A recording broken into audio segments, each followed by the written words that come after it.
голоса говорит пока. Пора.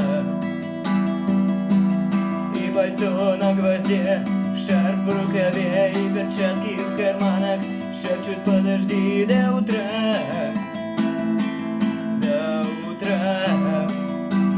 Но странный стук зовет в дорогу.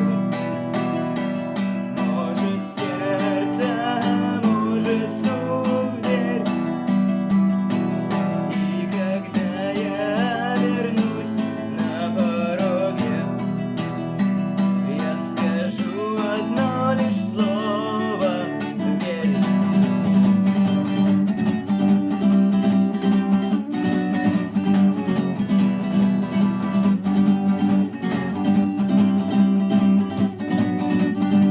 И опять на вокзал, и опять к поездам, и опять проводник выдаст белье и чай.